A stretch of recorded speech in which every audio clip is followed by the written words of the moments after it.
Well, good morning. Please, everybody, look at your clock. I won't get in trouble. We're starting a little late on the sermon, okay? All right, just making sure. I don't want to do the whole sermon like the Micro Machine Man. Do you all remember those commercials from like the 90s? Where he talked so fast, he'd read the whole thing at the end. I don't know how he did that. But really thankful to be here this morning. Thankful for Tim and others who jumped in to fill in. We've had all that crud that's been going around in our house earlier this week, and I still haven't quite recovered from that. I'm really excited about this moment with Jesus in the gospel today, and I'm really excited about the way that it connects to us beginning exploring more specifically and intentionally practices of prayer and discernment and discipleship during this Lenten season. One of the people I really admire and have turned to help me learn how to pray is a member of the Order of St. Augustine. He's a monk. His name's Martin Laird, and he writes the most practical, accessible, modernized versions of much of the Christian tradition and practices that have proved fruitful for Christians throughout the ages. And he does so in a way that's accessible, and he also does things in a way that doesn't make an idol out of our practices of prayer. He doesn't present as an expert in the realm of spirituality. I recommend his work if you're interested in creative new ways to pray. His Out of the Silent Land is especially good, as is A Sunlit Absence and An Ocean of Light. Both of those are excellent introductions to the practices that Christians have turned to throughout the ages to do what Jesus tells us to do, right? Which is pay attention. Jesus says that all the time. It gets translated as beware, but we don't really use the word wary anymore. So sometimes we just hear it, I think, as stop, but it's pay attention. And so he's a great source to turn to. And he tells this story in one of his books about why he thinks we need to learn different ways to pray. He used to go on prayer walks down in a park, and he would see every time this man who would walk three beautiful, like bluish gray kind of hounds, hunting dogs of some sort. And every time he would get to the point of the walk where he could let the dogs off the leash, he would unleash them. Two of the dogs would take off running all around, playing, doing all kinds of things. The third dog would cut off from the guy about 10 feet and would just cut these tiny circles. He couldn't figure it out, so finally he said, "I'm sorry, you gotta tell me what's up with your dog. Why does he do that?" And the man said, "Oh, well, this dog's a rescue dog. And he spent the majority of his life in a cage. This is what running feels like to him. That's how his muscles learned it. And so that dimension, the space of the cage, is in his body. More than in imagination, it's in his muscles."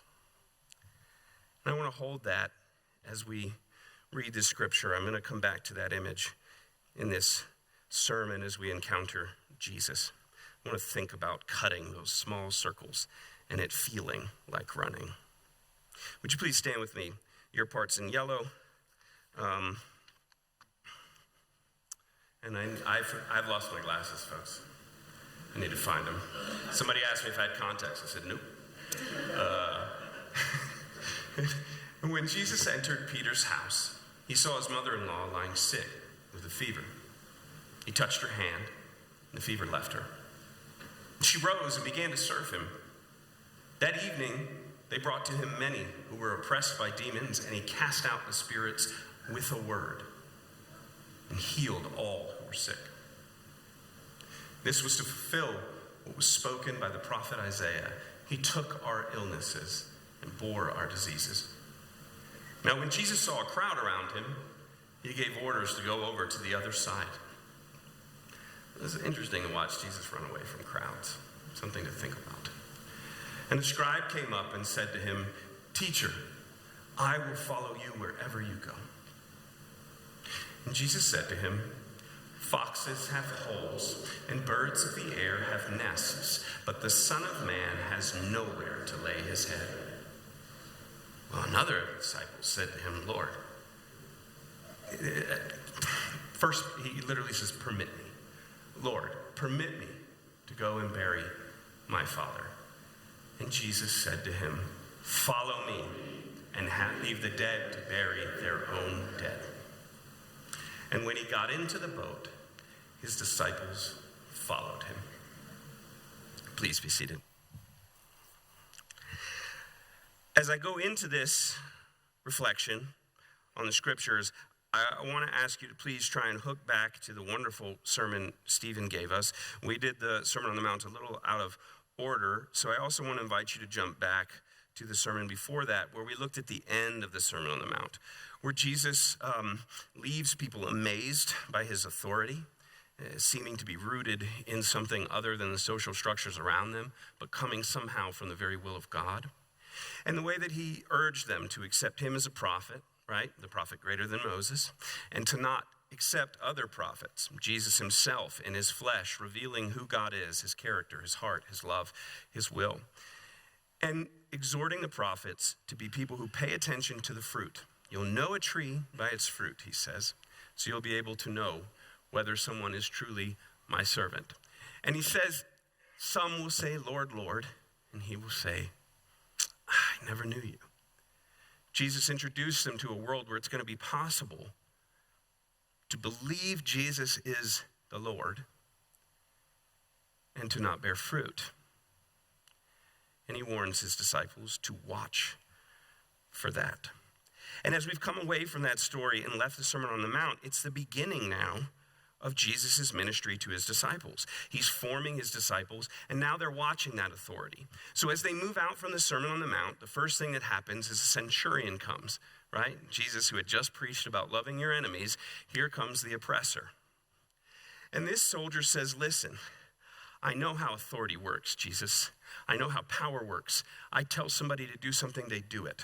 Please, please, tell my servant to be healed. Jesus looks at this. Now, it's interesting he doesn't bring him into his fold as a disciple, but he blesses the nations as Israel's vocation was, as our vocation continues to be people who bless. And so Jesus says, wow, this is amazing faith. You understand how power works and you believe and are willing to trust that I have that power. Go, it'll be as you said. Then they go into Peter's house. Not sure why they're there. But it's probably because it's in Capernaum, but they go into Peter's household, and they find that his mother-in-law is very ill.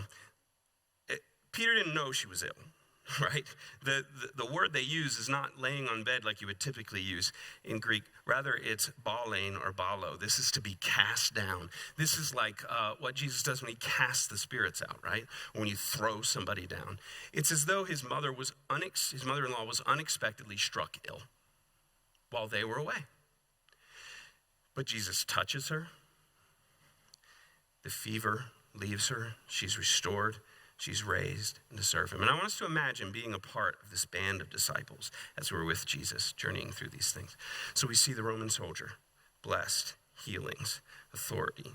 We see Jesus' authority over sickness. And that night, as his fame continues to spread, all these people bring people who are, literally it's a very general word for weakness that gets translated as illness, people who are struggling with their human weaknesses, illnesses of all kinds, and demons come to him and he casts them out.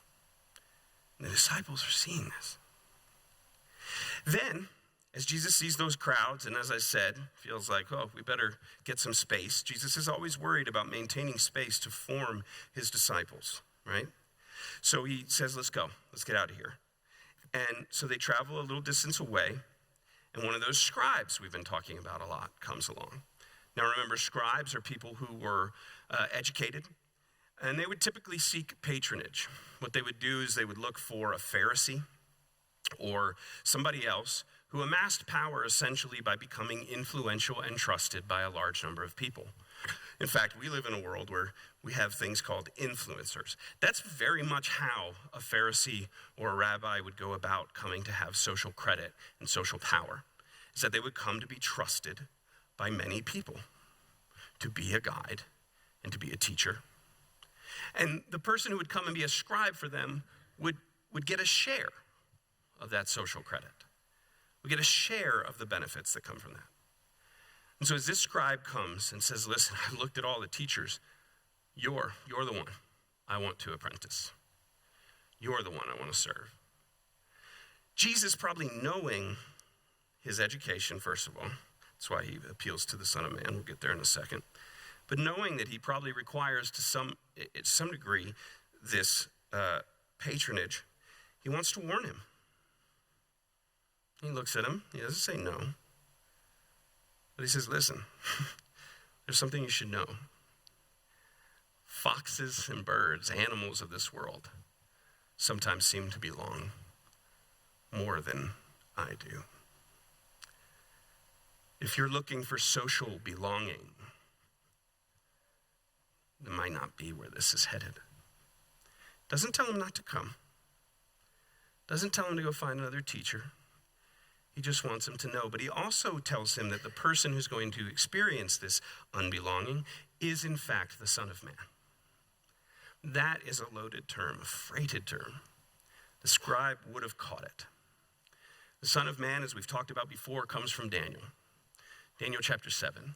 It's an image that became well known as a messianic image. Many people imagined filling it with the concept of some sort of messianic figure. The image was basically one of a world that was flooded with, rather than human rulers, humane rulers, image-bearing forces in the world, that rather these kingdoms had become like beasts, dehumanizing forces, forces that got in the way of affirming that human beings were made in the image of God. And that one day there would be one who does look like a human, one like a Son of Man, who would come, truly be human, overcome these beasts, and send them back into the mysterious origins from which they came. And that one would have a share in bringing in God's kingdom, would have authority from God, and then would hand that kingdom back to God. So Jesus says, I'm that Son of Man. You're right. But it's going to feel a little disorienting. I don't have anywhere to lay my head. And the other disciple, not the scribe, but another disciple has seen all this. And he asked Jesus, calling him Lord. He's seen all the fruit of Jesus' authority, the fruit of Jesus' healing. He's got faith. But he wants Jesus to give him permission to go ahead and go back, care for his Father. Let's recycle. Let's imagine how else some of this could have looked to this disciple. He came back to Peter's household, and his mother-in-law almost died. And his mother-in-law almost died, and Peter didn't even know about it. And Peter didn't know about it because Peter was sitting on a hillside, listening to a preacher tell him that he should look for the kingdom of God among those who are poor in spirit, meek, that they should be so lucky to know the blessings of the kingdom and be persecuted, like God's prophets before him were persecuted. They needed to not just forgive their enemies, but actively love their enemies. And he talked about this narrow gate, how hard it was going to be. Then he blessed a Roman soldier, and now he's telling this scribe that he doesn't have a sense of belonging in this world, and that's what it might feel like. All of a sudden, you can kind of sense what's going on. One of the images Jesus used for the kingdom of God is a net. It catches you. And he encourages us to be people who catch other humans. What this man feels is the snag of his faith. All of a sudden, I believe Jesus is the Lord, I believe Jesus is the Messiah, but I don't know a thing about the world he's painting for our future. I don't know that. I'm scared of that. I don't know that life. I know my life back in my village. There are so many arguments about what his actual request is. I believe that on some level this is figurative. Some people say maybe it's been a year since his father passed, and so now it's time to go back and collect the bones and move them into an ossuary and bury the ossuary, or maybe it's some other aspect of the ritualistic obligations. But what's going on with this man, I think, is something we can understand. I think he probably has an elderly father. He's thinking of that mother-in-law. And he's suddenly thinking about all the things he thought about all his life. What it would mean to be a righteous person. What it would mean to be a good son. What it would mean to be a good husband. What it would look like to be a successful businessman. All things he knows in his muscles, in his body, things he had hoped for all his life. I can't unbelieve in Jesus. He believes he's the Lord. So in a sense, he's saying, God, Lord, give me permission not to go there with you. I don't understand it. When we take that perspective, I think we realize why Jesus says what he says. He presents to both of these potential disciples the exact kind of things that we experience when we come to faith. When we see Jesus' power, when we know him to be the Messiah, we know him to be God, and we can't unthink that, and we can't unfeel that, and yet I don't know how to go to the cross. I don't know how to pick up my cross. I don't know how to make space for all this newness, Jesus. He's caught. And Jesus says, follow me. Let the dead bury their own dead. Let's take a minute to think about some of the ways we're formed so we can better understand what's going on for this scribe and this disciple, and what Jesus in his grace is asking them to weigh carefully as they follow him as disciples. I think I can use myself as a very, very good example for this, because I've pastored enough people to know that I'm not unique in this experience. My parents growing up, really, really well-meaning, really, really loved me, my sister too. And what they wanted to tell me was, Kyle, we really love you and we really think you're special.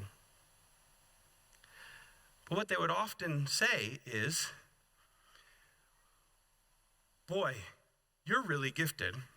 You're going to take care of all of us one day. Kyle, I bet you're going to do something really special, and you could probably help mom and dad in retirement. Joke's on them, I'm following Jesus. Not, Kyle, your songs really move me, but I bet I'm going to see your name in lights one day. And all of a sudden, I'm receiving this imagination for what a Kyle who fulfills his potential looks like. One of the meanings of Satan, the Satan, it's actually adversary. It's a court term. Somebody who comes in and brings a case against a defendant. Nobody meant to, but this made tremendous space in my life for the Satan to come in and say, boy, hope they're not wrong about you being special. Hope you find all the success that you should find. I hope you don't disappoint your parents and your grandparents and prove them all wrong, that you're not really special. And we feel that with all kinds of things, right? We receive the idea of what a successful business person looks like. We receive the idea of what an aggressive, strong man looks like. We may inherit ideas of where we think a woman belongs, what femininity well performed looks like. We receive all these things. Nobody has to sit down and explicitly tell it to us. We inherit an imagination that we want to try and live into. And one of the biggest idols in my life was this fight to affirm that the people who loved me were right and that I was worthy of love. Looking in the mirror and hoping that one day I would feel grown up. One day I would feel independent. One day I would feel like I had fulfilled the potential others said I had. And I think that's some of what's going on with this man. And it's why I think what we're encountering here is one of the most difficult faces of Jesus. What we're encountering here is the apocalyptic Jesus. That's a big term. And apocalyptic, we don't go around saying that word because in our culture, apocalypse has become a film or story genre. And what it means is that the zombies have come or the disease has come, the world is ending, right? But apocalypse in Greek is apocalypsis. It simply means unveiling or revealing. Jesus is the midwife of God's new creation. Jesus is bringing new creation in. Jesus is bringing God's authority and God's kingdom, making it visible for us in his flesh and in his life. And the apocalyptic Jesus comes to this man, both these men. I assume they're men. We learned, but they could be women. We've learned in the later in the gospel how many women he had ministering to him and helping support his ministry as well. But he tells them, take that mask off. Like, wherever you're following me, it's new. And our friend who says, I'm not going to not believe you're the Lord. I just don't want to go on the journey. I know that feeling. I know it. And I know it, and I can think about myself and all the times I sat in the mirror trying to think about how I could really live life. And I was like that dog, just cutting tight little circles. So fast, so hard, I'm digging myself into a hole. And Jesus comes and confronts us. He weeps for Jerusalem. He mourns the fact that his calling into this newness is going to cause divisions in families. But he also knows that we're not running. We only think we are. And it's not that Jesus, this apocalyptic Jesus, he doesn't call us into a better life. The problem is we only think we're alive. Jesus wants to show us how to run, how to actually live a life that is eternal, not just in duration, but in quality. A life with God, a life in the kingdom. And that's why I think when we see it that way, we can hear it. I just can't stand that the English Bible stops us with the arbitrary break before the disciples get into the boat, right? And the way that most people treat this with Jesus just ending it with let the dead bury their own dead, it's like Jesus just had a mic drop moment.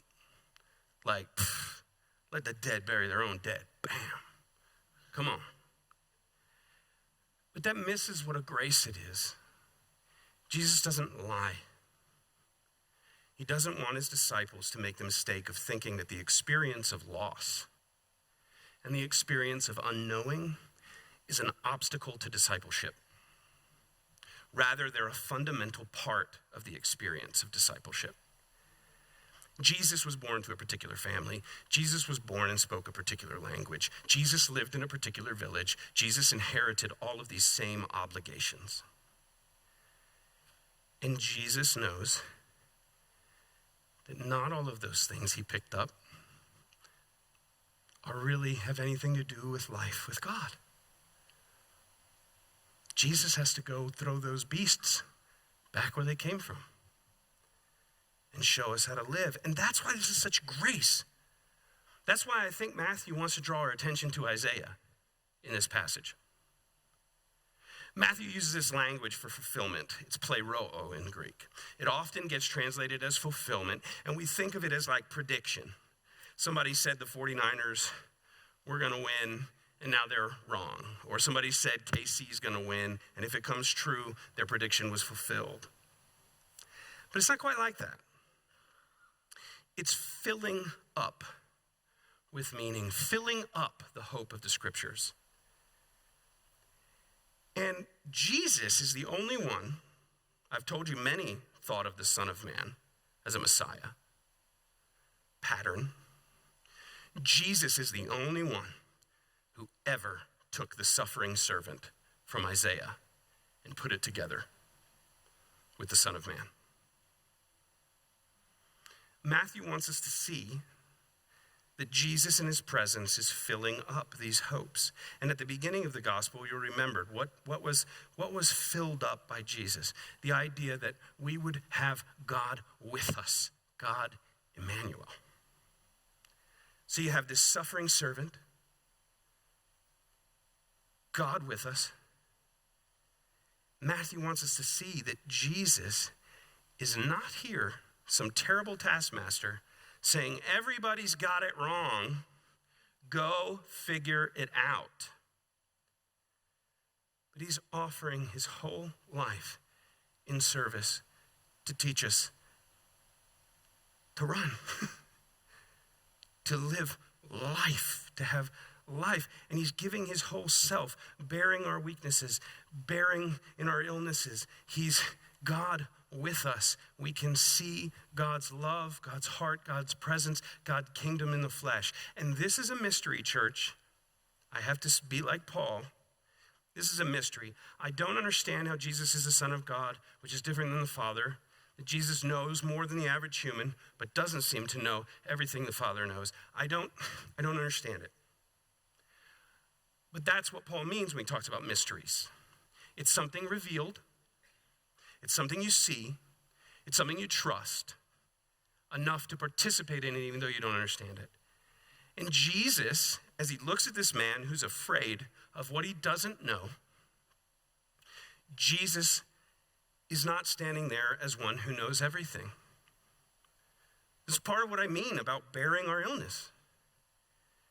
Jesus is fully God, but the first blasphemy, the first heresy of the church is the denial of Jesus' humanity. Jesus is going to be in the garden asking God, can there be another way? This looks painful. This looks hard. Jesus weeps for Jerusalem. Jesus weeps for Lazarus. Jesus weeps for the experience of death. Jesus is worried about his mother from the cross. Gives her a new family. Jesus goes off to be alone because he's experiencing loss.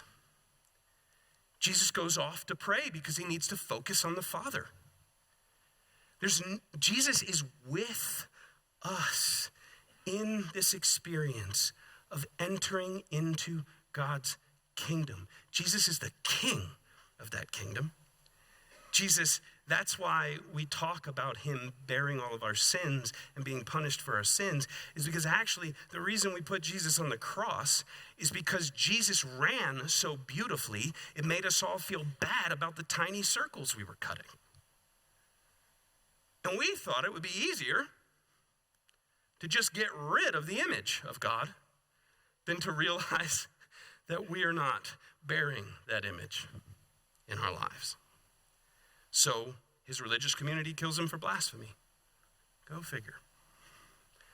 That is a revelation of sin. Rome killed him for sedition, even though he offered Pilate forgiveness and said, my kingdom is not from this world. I don't really know What are you talking about? And could hold silence because he didn't feel that Pilate's judgments pertained to him. He was living in a different kingdom. I don't know what you're talking about. I'm out running. I'm not cutting circles. You can't judge me for how well I run circles. I'm not doing that. And when you can start to see it as it being God with us, what you realize is the grace that it is. That means that no feeling I ever go through of walking on this narrow way, of entering into this unknown, no experience of fear over the fact that I don't have all the answers because God's ways are higher than my ways, no sense of loss as I have to deal in a very real way with the grief sometimes of leaving patterns that are familiar, that I know well, and being like Paul, who says, don't be conformed to the patterns of this world, but let your mind be renewed by the Spirit. None of those feelings are things I'm not supposed to have. Those feelings aren't because I'm not doing anything right.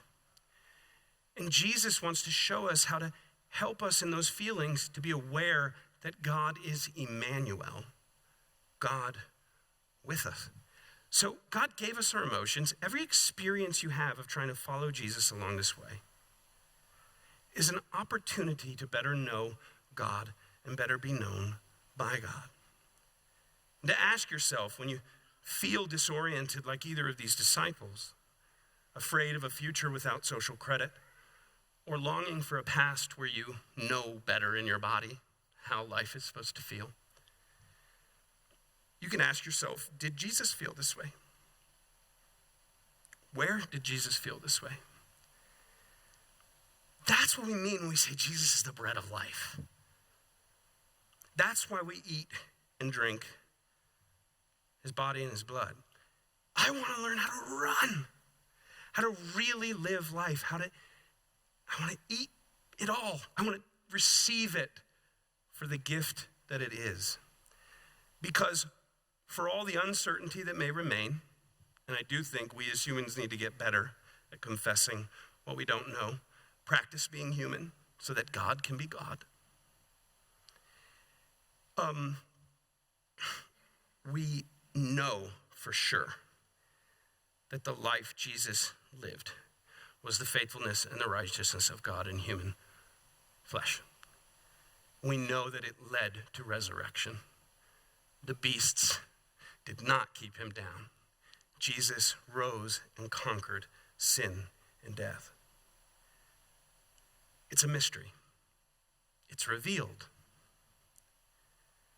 When we follow Jesus into that newness. And it is, though it feels disorienting, it is a grace. It is a gift. I was trying to think of an example of this, and I was benefited by Josh. I think we've never actually talked about how we experience watching movies, but I know for me, movies are very important. It's actually sometimes it's the way I pray. I watch these stories, and I pay attention to what God draws my attention to about my own life as I watch it. Just pay attention. If something comes up, I explore it with God. And Josh told me about a movie I'd forgotten all about, Mr. Holland's Opus. I went back and watched it recently. I don't have a lot of time, gotta go quick now. Basically, it's a man with tremendous talent in music. Many people believe that his composed symphony will be renowned and famous. And he wants nothing more than to compose this beautiful piece of music that he has in his own head. But again and again, life gets in the way. It's one thing after another until he's a high school teacher, teaching band and choral performance and orchestra to people who can hardly hold a tune. And his son is born without hearing, like 90% hearing loss. So now he has to navigate how to have a relationship with his son as a person who loves music and doesn't know how to share in it or imagine how his son might share in it. But what happens is he begins to actually get his eyes off himself and serve the people around him. And by the end of the film, people who he's taught over the decades return, and they embody and perform this piece he's written while he's being forced to retire because they're closing down the Arts and Humanities program. And it's this beautiful, swelling thing. And as you watch it, all of a sudden you realize, oh, he wanted to write a song. That's all he wanted to do. God wanted to make music out of his entire life. That's what Jesus wants to do. Jesus wants to call us into that. That's the grace of this, to call us forward into that, to walk along that narrow way. And unknowing and lost, they're not an obstacle to faith. Even Jesus says, the Messianic judgment, Matthew 25, there are all these people there who he's saying, good job, you served me faithfully. And what do they say? When did we serve you? Well, anything you did for the least of these. Jesus is not calling us into something he hasn't experienced. He too took every step in trust of the Father and showed us the way to love enemies, to forgive, to bless, to care more about others than you care about yourself. And the end result, y'all are sitting right here. Our lives are touched and changed by it. 2,000 years ago. We don't want to run circles. We don't want to just write a song. We want to seek first God and his kingdom and find out that all the other things are given to us because we're making music out of our whole entire lives and living in that kingdom. In most stories, as I said, in the English Bible, you have to decide, these old manuscripts are all capital. And there's no punctuation. So you go and look at them, it's just these big blocks of text. And scholars have to decide where those commas and periods and breaks and pages and chapters and titles and headings go. And the part about the disciples getting in the boat is always the beginning of the next story. But we hear about the disciples who leave. In John 6, when the disciples are angry about how Jesus is talking, that you got to eat his flesh and drink his blood, we're told numbers leave. When the rich young ruler is told all he needs to do is to give everything away and come follow him, we're told that he's very sad and he goes away because he can't do it. The end of our story here, though, is so important. As we come out of that Sermon on the Mount, we meet these disciples, and these disciples almost culminate Jesus' teaching. What did he keep repeating? You've heard the voices of old saying, you've heard people tell you where the dimensions of this cage are, what running looks like. The voices of old have said, but I say to you. The voices of old have said, but I say to you. And we're told in this story that Jesus can cast out demons by a word, can heal people with just one word. In Greek, follow me, akaluthē. It's one word. Jesus says, follow me. Watch the life that flows forth when you watch me. Follow me. I can't fill in all the unknowing because you're a human. But follow me. And the disciples got in the boat. And we're off. And we're learning to run. And that's what we're doing as disciples. Stop in our circles. And we're following Jesus into the kingdom. And we just watch him. Like Peter, he only fell into the water when he took his eyes off Jesus. And so that's what we're learning to do. So as we close, this would usually be where we would pray and sing, but as we close, we're going to do one last thing together. We're beginning this Lenten practice, and I'm going to connect it directly to this sermon, where we're looking at a different spiritual practice each week. we're going to send out as a team in the email tomorrow, another description of how to practice this. So if you don't catch everything right now, don't worry about it. But we're going to ask ourselves, how do we be like Jesus? How do we pay attention to God and continue to follow along the way regularly? Even when, like these disciples, visions of catastrophe and fear of the unknown and these kinds of things crop up in our minds and make us want to say, I definitely believe, but I really don't want to go on the road, right? And so I want to encourage you this week to explore centering prayer and silence. But what I'm going to suggest today as a practice, and we'll do it together very shortly. I think the ministry team could probably come back up, the worship ministry,